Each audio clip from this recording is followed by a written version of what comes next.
네, 은혜 받으실 하나님의 말씀은 디도서 3장 1절부터 7절 말씀입니다. 너는 그들로 하여금 통치자들과 권세 잡은 자들에게 복종하며 순종하며 모든 선한 일 행하기를 준비하게 하며 아무도 비방하지 말며 다투지 말며 관용하며 범사의 온유함을 모든 사람에게 나타낼 것을 기억하게 하라. 우리도 전에는 어리석은 자요 순종하지 아니한 자요 속은 자요 여러 가지 정욕과 행락에 종노릇한 자요 악독과 투기를 일삼은 자요 가증스러운 자요 피차 미워한 자였으나 우리 구주 하나님의 자비와 사람 사랑하심이 나타날 때에 우리를 구원하시되 우리가 행한 바 의로운 행위로 말미암지 아니하고 오직 그의 긍휼하심을 따라 중생의 씻음과 성령의 새롭게 하심으로 하셨나니 우리 구주 예수 그리스도로 말미암아 우리에게 그 성령을 풍성히 부어주사 우리로 그의 은혜를 힘입어 의롭다 하심을 얻어 영생의 소망을 따라 상속자가 되게 하려 하심이라. 아멘. 네. 이 말씀에 의지해서 우리가 꿈꾸는 기쌈교회, 선한 일을 열심히 하는 교회 세 번째 시간을 함께 나누기 원합니다. 말씀 나누기 전에 우리 옆에 계신 분들과 이렇게 한번 인사하겠습니다. 목포 순복음 중앙교회는 선한 일을 열심히 하도록 세워진 교회입니다. 이렇게 인사하겠습니다. 목포 순복음 중앙교회는 선한 일을 열심히 하도록 세워진 교회입니다. 한 번 더 인사하겠습니다. 목포 순복음 중앙교회는 선한 일을 열심히 하도록 세워진 교회입니다. 아멘. 네. 이것이 바로 우리 교회가 이 땅 가운데 존재하는 목적과 이유입니다. 그래서 어쩌면 지금까지 47년 동안 우리 교회를 지켜주신 것 아니겠습니까? 그래서 이렇게 하나님 앞에 창립 감사주일로 예배하게 하심 너무나 감사드립니다. 또 더불어 오늘 오후 임직식이 있습니다. 이렇게 함께 하나님께 영광 돌리게 하심을 감사드립니다. 제가 창립 주일 설교를 준비하면서 이전에 우리 교회에 처음 왔을 때 제 마음이 떠올랐습니다. 우리 교회에 어려움이 있었다라는 이야기를 들었기 때문에 사랑과 위로의 메시지를 전해야 되겠다. 그래서 우리 교회에서 처음 설교할 때 메시지 내용이 이 사랑과 위로에 대한 거였습니다. 그런데 첫 주 설교를 딱 하고 나서 하나님께서 저에게 이런 마음을 주셨습니다. 우리 교회에 필요한 것은 사랑과 위로가 아니라 분명한 하나님 나라의 사명을 심어주는 것이다 라는 마음을 저에게 주셨습니다. 그래서 둘째 주부터 제가 부임하고 둘째 주부터 지금까지 동일하게 하나님이 우리에게 주신 그 사명에 대해서 말씀을 전하고 있습니다. 그리고 우리가 지금 꿈꾸고 있는 것처럼 기쌈교회를 꿈꾸게 하셨습니다. 제가 서두에 이렇게 장황하게 설명하는 이유는 오늘 창립 감사 주일이라 특별한 설교를 준비해서 전하는 것이 아니라 이어서 우리의 사명에 맞춰 그렇게 말씀을 전하겠다고 장황하게 설명을 드린 겁니다. 여러분, 우리에게 주어진 사명은 선한 일을 열심히 하는 것입니다. 그 선한 일이 예수 안에서 모든 피조물들이 하나가 되는 것이고 하나님의 나라가 이 땅에 온전히 세워지도록 예수님이 공생애를 시작하시면서 가장 처음에 선포하셨던 그 말씀처럼 하나님 나라의 복음을 전하는 것이 바로 선한 일을 열심히 하는 것 아니겠습니까? 그 일을 위해서 우리를 구원하셨고 새로운 기회를 우리에게 허락하신 것입니다.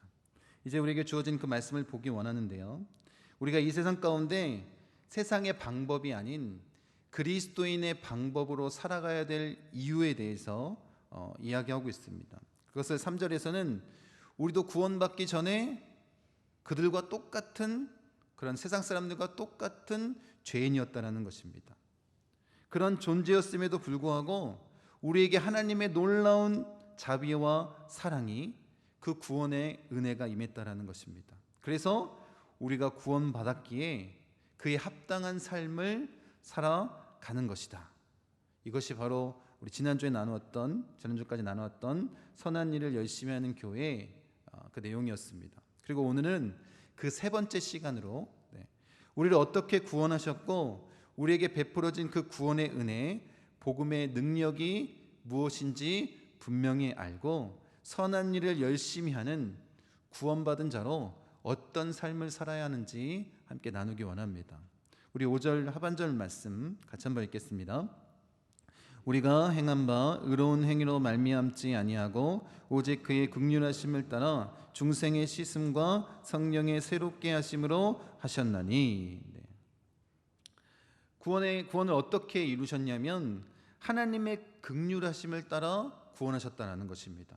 이런 지금 바울이 말하는 것은 무엇이냐면 이 구원은 우리의 의로운 행동이 아니라 오직 하나님의 예수 그리스도의 긍휼을 근거로 둔다라는 것입니다. 여러분, 우리의 의로운 행위가 아니기 때문에 예수 그리스도의 긍휼하심과 예수 그리스도를 향한 믿음이 바로 구원의 근거가 된다는 것입니다. 여러분, 우리가 생각하고 있는 이 의로운 행위, 하나님 이것을 어떻게 받아들이실까? 우리가 한번 생각해 보길 원합니다. 여러분, 이 의로운 행위는 하나님께서 피조물에게 요구하시는 언약적인 요구입니다. 그래서 구약에서는 하나님의 신분을 유지하기 위해서 그 율법을 지킨 것 아니겠습니까? 그래서 율법을 온전히 지키기 위해서 유대인들은 장로들의 유전을 만들었고 그것을 나름대로 잘 지키기 위해서 노력했던 것 같습니다. 그런데 우리가 반드시 마음에 새겨야 될 것은 무엇이냐면 이 의로운 행위는 구원받기 위한 조건이 아닙니다. 쉽게 설명하자면 하나님이 십계명을 주셨는데 십계명을 뭐라고 부르냐면 성민법이라고 부릅니다. 이 십계명을 지켜야 구원받는 게 아니에요. 이미 홍해를 건너게 하셨고 구원하신 거예요. 구원하신 이후에 이 말씀을 지켜야 된다라고 말씀하시는 것입니다. 그러니까 하나님의 백성들에게 그 긍휼하심을 입은 하나님의 자녀들에게 요구하시는 반응인 거예요. 조건이 아니라, 구원받는 조건이 아니라 너가 구원받았으니 이 합당한 삶을 살아라, 이렇게 말씀하시는 것입니다. 여러분, 오늘 제목처럼 선한 일을 열심히 하는 것, 예수 안에서 모든 피조물들이 하나 되도록 그 구원을 경험하기 위해서 우리가 예수 그리스도의 지상 명령대로 복음을 살아내고 복음을 전하는 자로 살아가는 것, 오직 이 땅 가운데에 예수 그리스도를 본받아서 예수님처럼 살아가는 그 이유가 무엇이냐면 구원의 조건이 아니라 구원받았기 때문에 구원받은 자로 그 은혜에 감사해서 기꺼이 행하는 것이다라는 것입니다. 여러분, 우리가 꼭 기억하기 원합니다.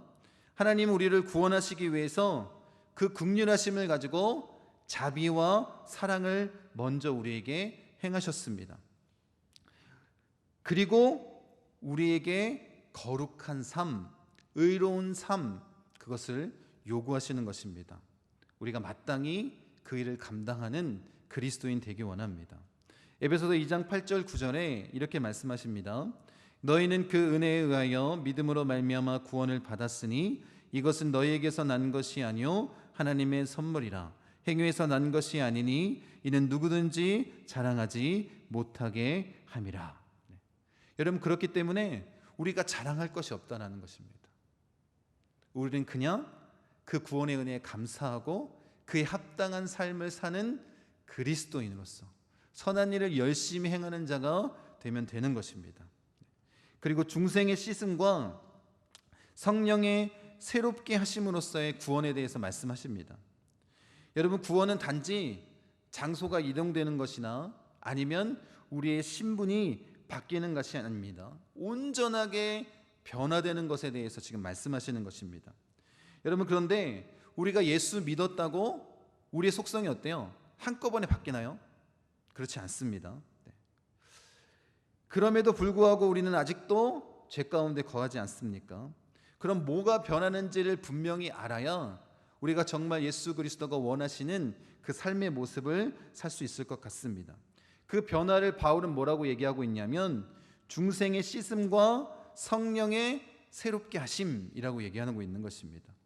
여러분, 중생은 그 의미가 헬라어로 보면 씻음으로 표현되고 있는데 이건 새롭게 하심과 사실 동의어로 볼 수 있습니다. 그래서 다른 본문도 이렇게 새롭게 하심으로 표현되기도 합니다. 이 모든 것이 성령을 통해서만 나타나는 것입니다.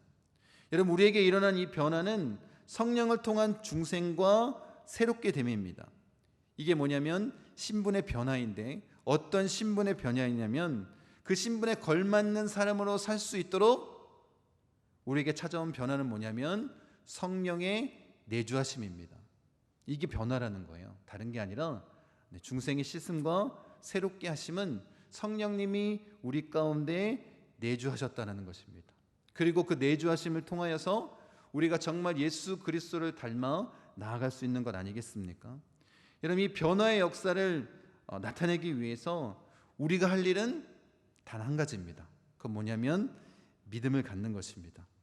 예수님이 성령을 보내주셨고 이제 나와 늘 함께 하신다는 확신, 그 믿음, 그로 말미암아 예수 그리스도가 나의 삶의 주인이라는 그 믿음이 있어야 된다는 것입니다.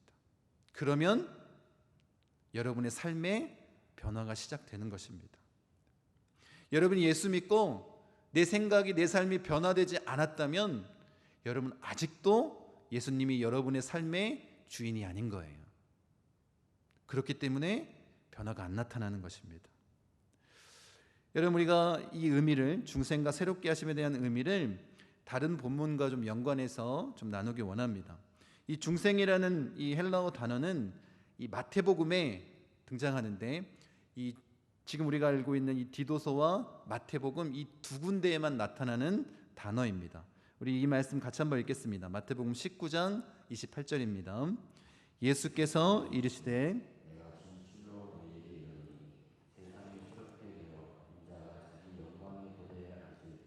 나를 따르는 너희도 12 보좌에 앉아 이스라엘 12 지파를 심판하리라.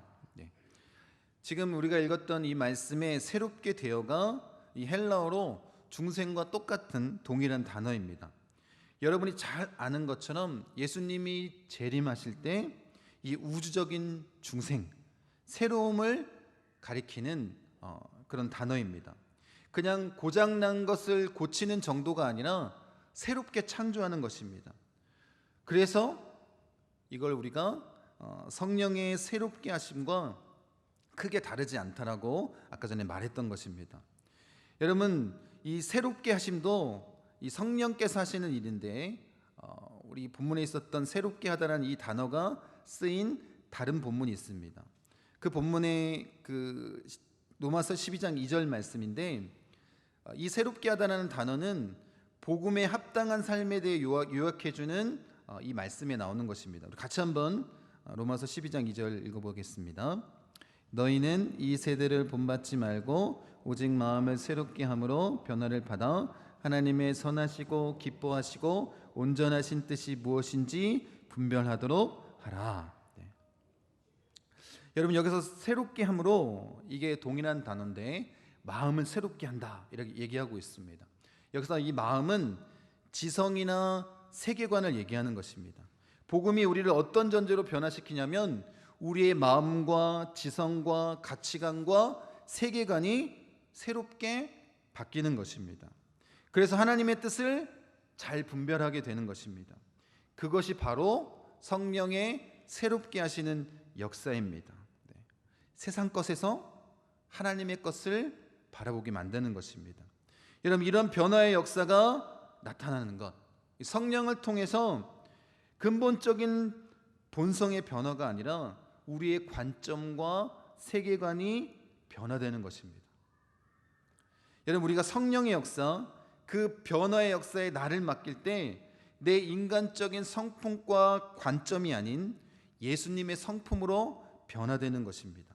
그리고 그 성화의 그 놀라운 은혜를 경험하게 되는 것입니다. 사실 이 말씀은 에스겔 선지자의 예언의 말씀의 성취입니다. 같이 한번 읽겠습니다. 맑은 물을 너희에게 뿌려서 너희로 정결하게 하되 곧 너희 모든 더러운 것에서와 모든 우상 숭배에서 너희를 정결하게 할 것이며 또 새 영을 너희 속에 두고 새 마음을 너희에게 주되 너희 육신에서 굳은 마음을 제거하고 부드러운 마음을 줄 것이며 또 내 영을 너희 속에 두어 너희로 내 율례를 행하게 하리니 너희가 내 규례를 지켜 행할지라.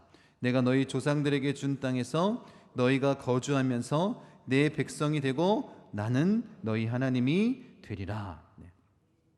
지금 에스겔 선지자의 이 예언의 말씀, 이것이 무슨 의미입니까? 새 영을 마음에 주시겠다는 것입니다. 그래서 하나님의 규례를 지키는, 하나님의 말씀을 지켜 행하는 백성으로 새롭게 창조하시겠다는 것입니다. 여러분, 새롭게 됨의 사건이고 특별히 그것은 마음이 새로워지는 것이라고 말씀하지 않습니까? 그러니까 성령의 역사를 통해서 우리가 이전의 삶이 아닌 정말 하나님의 뜻대로 그 말씀대로 살아가는 것, 그 변화가 나타나는 것입니다. 그래서 바울은 고린도전서에서 이와 같이 표현하고 있습니다. 고린도전서 6장 11절입니다. 너희 중에 이와 같은 자들이 있더니 주 예수 그리스도의 이름과 우리 하나님의 성령 안에서 씻음과 거룩함과 의롭다 하심을 받았느니라. 여러분, 중생에 새롭게 하시는 성령의 역사는 같이 한번 보겠습니다. 과거의 자기중심적이고 세상적인 삶을 청산하고 이제 예수님을 삶의 주인으로 섬기며 살 수 있도록 돕는 역할을 하는 거예요. 성령님이 우리 가운데 오셨습니다. 그 변화의 역사의 핵심이 뭐냐면 이제 예수로 살게 하신다는 것입니다. 이런 놀라운 변화가 우리 가운데 있기를 원합니다. 그것이 바로 바울이 얘기하고 있는 정결하게 하는 사역이고 거룩하게 하는 사역이고 언약에 충실한 의로운 백성이 되게 하는 사역입니다. 여러분, 이것이 바로 성령 사역의 결과입니다. 여러분, 이제 우리는 그리스도와 새롭게 연합되어서 그분의 통치를 따라 살아가는 존재가 되었다는 것입니다. 여러분, 이것은 단번에 이루어지지 않습니다. 지속적인 관계와 변화의 역사로 나타나는 것입니다. 여러분, 그래서 여러분이 예수 믿고 한꺼번에 변화되면 좋겠지만 그렇지 못한 이유입니다. 그래서 바울이 뭐라고 얘기하냐면 나는 날마다 죽노라, 이렇게 선언하고 있습니다. 이 날마다 새로워지는 과정, 이 성령의 역사를 통해서 변화되는 것 아니겠습니까? 여러분, 구체적으로 다시 말씀드린다면 이 중생의 씻음은 과거와의 완전한 결별을 얘기하는 것입니다. 옛 자아에 대한 죽음입니다. 내 정욕과 욕심의 자아를 십자가에 못 박는 일입니다. 그렇게 옛 자아가 죽고 새로운 자아로 태어나는 것, 성령께서 새로운 자아가 새롭게 되는 과정을 이끌어 가시는 그 변화의 역사를 감당하시는 것입니다. 제가 지금 굉장히 길게 설명했는데 딱 두 마디로 정리할 수 있습니다. 제가 계속 말씀드렸던 것,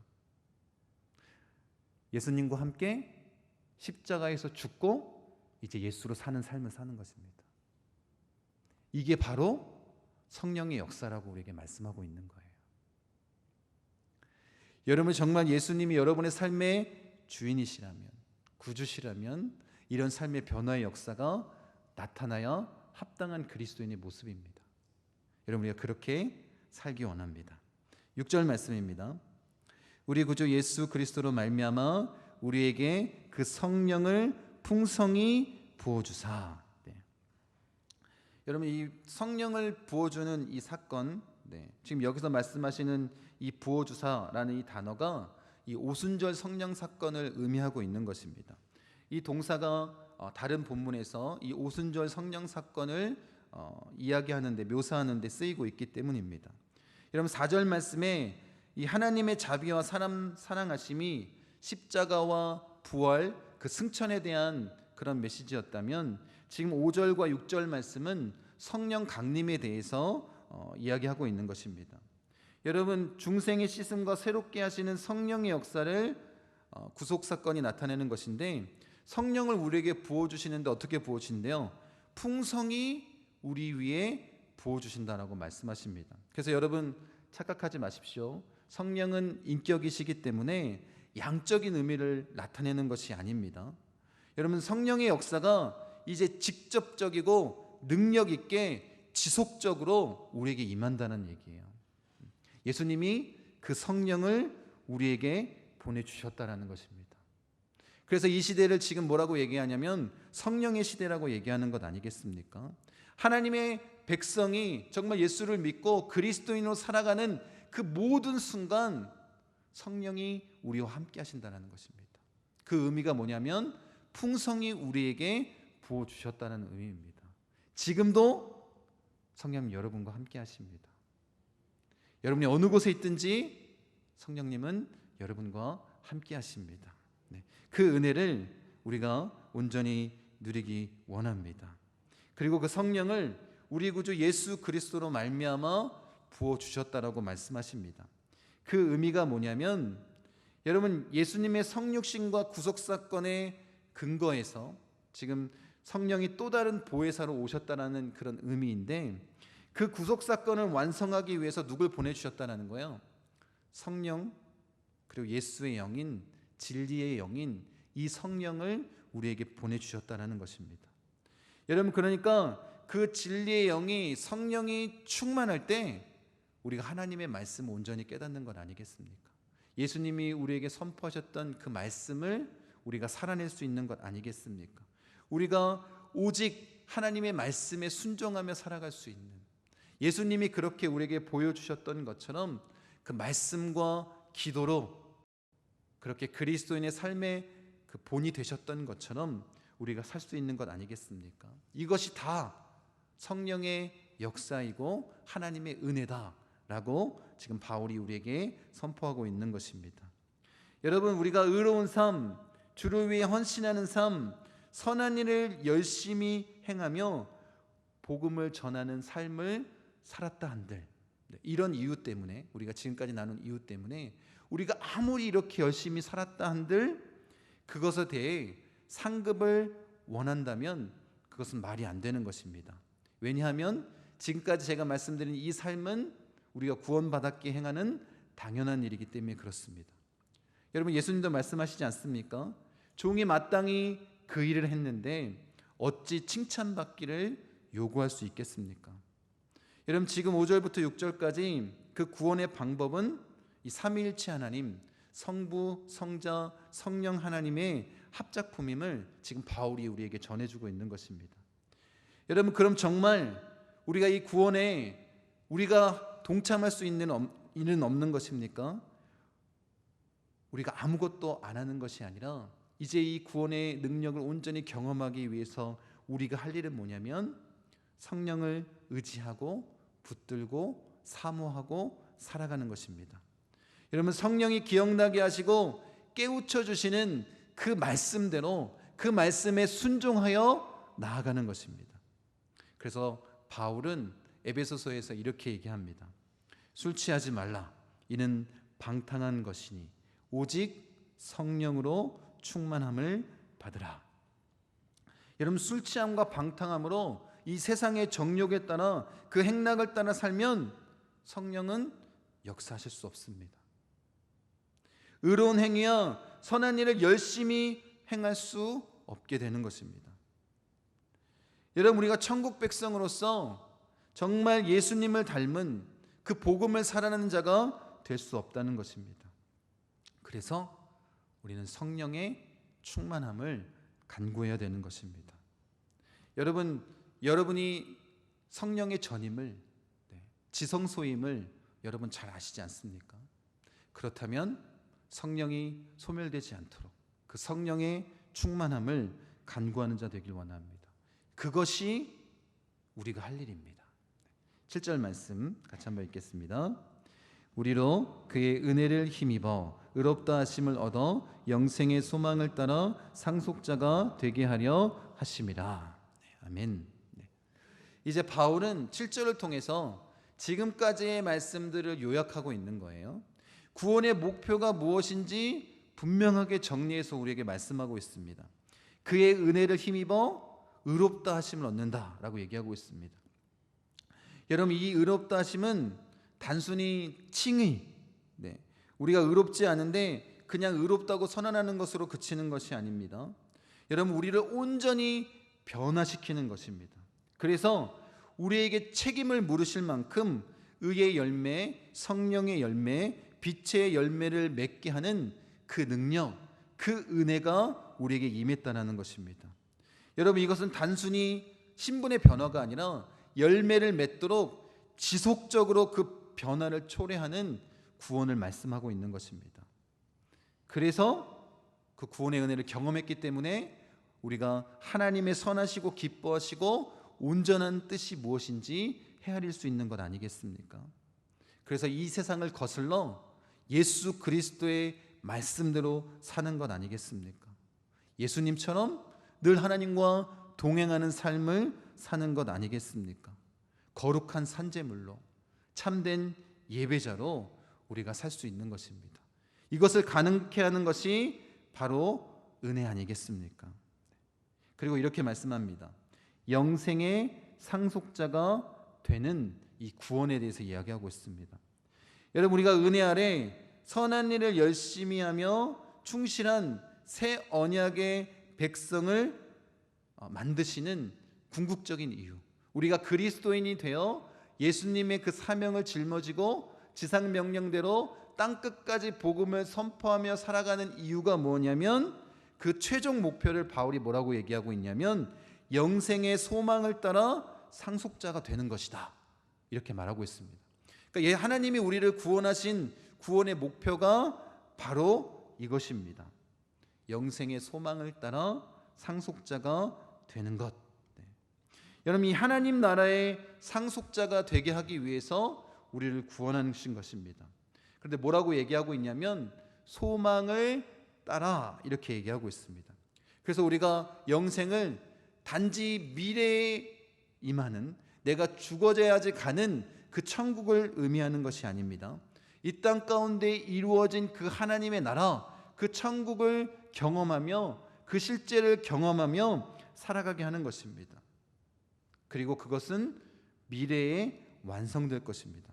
그러니까 이 이스라엘 백성들에게 그 가나안 땅에 대한 약속을 하시지 않았습니까? 그리고 그들은 그 소망을 따라 계속해서 하나님의 백성으로 살아가게 됐고 결국 그 가나안 땅에 들어가 그 성취를 이루지 않았습니까?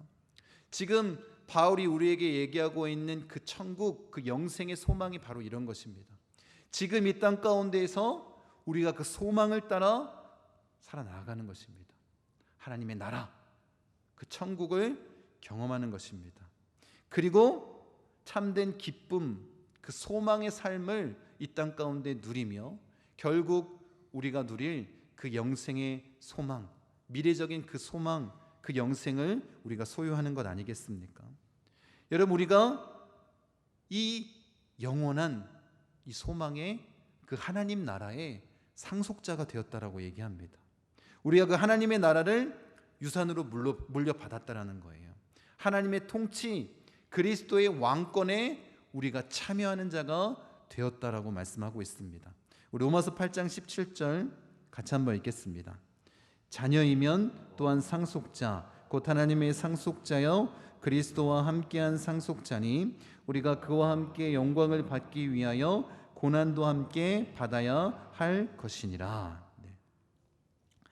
여러분, 우리가 하나님의 통치 아래, 하나님의 교제 아래, 하나님의 성령으로 호흡하며 우리가 하나님의 사랑 안에 거하고 있는 것 아니겠습니까? 여러분, 우리가 하나님의 말씀 안에 거하며 참된 영생을 누리는 자 되길 원합니다. 그것을 우리에게 허락하셨고 이제 예수와 함께 그 상속자가 된 것 아니겠습니까? 여러분, 우리가 이 영생의 상속자가 되기 위해서 우리가 취해야 될 태도는 소망을 품는 것입니다. 여러분이 이 소망을 온전히 마음 가운데 새긴다면 여러분, 우리가 믿음으로 살 수 있습니다. 영생의 소망이 있으면 세상의 유혹도 이길 수 있습니다. 세상에 있는 그 좋은 것들, 돈, 권력, 명예, 그것이 더 이상 나를 유혹하지 못하고 넘어지지 못하게 만드는 것입니다. 여러분, 우리가 이 영생의 소망, 정말 하나님 나라의 상속자가 될 그 소망, 이 소망을 품은 자 되길 원합니다. 바울이 지금 이 디도서 말씀을 쓰기 전에 우리가 이미 살펴봤는데 1장에 자기가 사도의 길을 걷게 된 이유에 대해서 이렇게 설명하고 있습니다. 그 이유가 뭐냐면 성도들이 영원히 누릴 영생의 소망을 위해서라고 얘기하고 있습니다. 같이 한번 읽어보겠습니다. 디도서 1장 1절부터 3절입니다. 하나님의 종이요 예수 그리스도의 사도인 나 바울이 사도된 것은 하나님의 택하신 자들의 믿음과 경건에 속한 진리의 지식과 영생의 소망을 위함이라.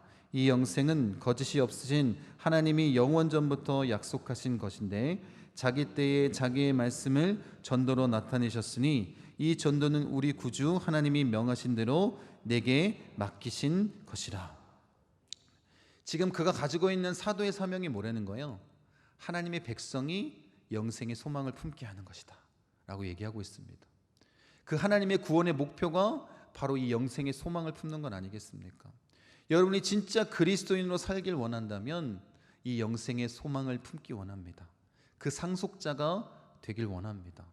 그럼 여러분 하나님의 말씀대로 우리 살 수 있습니다. 예수님과 함께 동행하는 삶을 살 수 있습니다.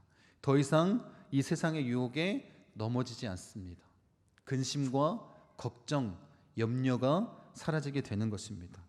여러분, 그래서 우리 믿는 자에게 가장 중요한 것이 무엇이냐면 이 영생의 소망 아니겠습니까?